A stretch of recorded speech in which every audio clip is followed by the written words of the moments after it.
If you're being outsmarted by wrapping paper, it's time to go. And so once you open up Streamlabs OBS, you're going to come down to the lower left-hand corner. You're going to select the option that says log in. You will then be brought directly to your login dashboard. And the only thing you have to do is just click on the option to log in with YouTube. And so now once you have granted all the necessary permissions for Streamlabs to connect to your YouTube account, you will be brought directly back to your dashboard. You will know that your account is connected successfully once you see your username on the lower left-hand corner of your screen. Now, if you don't see this, then the only thing you have to do is just click on this little arrow right here, and it will open up your side menu for you to be able to see it. And so what you're going to want to do from here is configure your settings so that way you can have the best possible quality for when you're live streaming. So in order to do that, we're going to come over to settings on the lower left-hand corner. It's going to open up this particular menu. You are then going to go over to output, and you want to make sure you change your output mode from simple to advanced. This is going to give us a lot more options for us to be able to customize. For your audio track, you want to make sure you have that set to 1. We're not streaming to Twitch, so we don't have to have this checked. But for your encoder, you want to make sure that you have it set for your graphics card. So if you are on Windows, it's either going to be NVIDIA or AMD H.264. If you are on Mac, it's going to be Apple VT H.264 hardware encoder. You want to make sure that you have either of those selected. You want to make sure your rate control is set to CBR or constant bit rate. And so now for your bit rate, this is going to be determined based on your upload speed. And so in order for us to figure out how much upload speed we have to utilize for our bit rate, you want to come over to this website, speedtest.net. And I will also make sure that I have a link to this down in the description below so that we guys can go ahead and go directly to this page.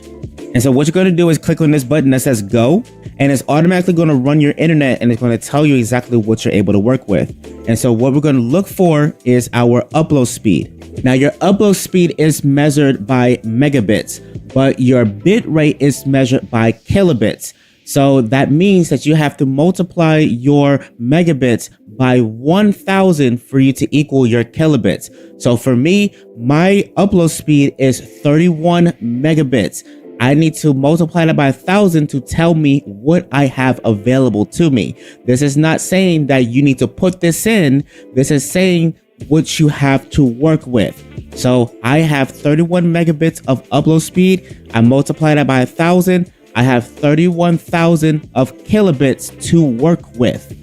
So the recommended bit rate for YouTube is going to be between 9,000 and 18,000 when it comes to streaming. And so once you know exactly what your upload speed is and you multiply it by 1,000, you are now going to multiply that number by 0.8, which is going to give you 80% of your total bitrate usage. And so once you get that particular number, if it's higher than 18,000, which is the maximum bitrate for 1080p 60 FPS streams, then you just want to put 18,000. But if it's lower than that, then you're going to put in the number that you got. So for example, if you have 16 megabytes of upload speed, you multiply it by 1,000 to get 16,000.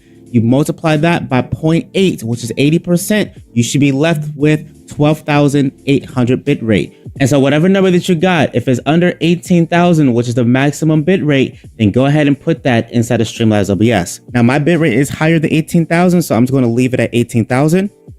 And so now for your keyframe interval, you want to leave that at 2. For your preset, you can put this at P5 for slow, good quality. But if you have a really good PC, then you can go either P6 or P7. But mid-range or lower, I would just leave it at P5. For your tuning, I would do high quality. For your multipass mode, I would do 2 passes, quarter resolution. And then for your profile, leave that at high. You look ahead, leave that unchecked.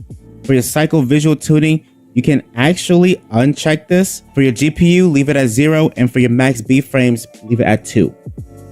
Once that's done, you also want to go ahead and press close. And so now the very last thing that we need to do before we are able to go live is we need to go over to youtube.com on our web browser, not our phones, not on any mobile device, but on our web browser. and we need to enable the feature to go live. And so once you're on YouTube, what you're going to want to do is come up to the top right hand corner. You want to select the option that says create. You then want to select the option that says go live. It's going to bring up this control room right here. And you're just going to click on the very first option, which is basically getting ready to go live now. And since we're utilizing a streaming software, we're going to select the second option, which says streaming software. And you should now be met directly with your dashboard. And so from here, this is where you're now going to go ahead and set everything up, such as like your title, your category, as to like what game you're playing, as well as any type of information you want to put inside of your descriptions. And so once all this said and done, you are now officially ready to go live. The only thing you have to do is just come back inside of Streamlabs and just click on the button that says go live. Now, once you select that option to go live, there is going to be a pop-up menu that's going to show up right here. It's going to also give you the option to add in your title, your description, or change any settings that you want while you're live. So you have the option to either do that right here directly on the software or inside of YouTube Studio.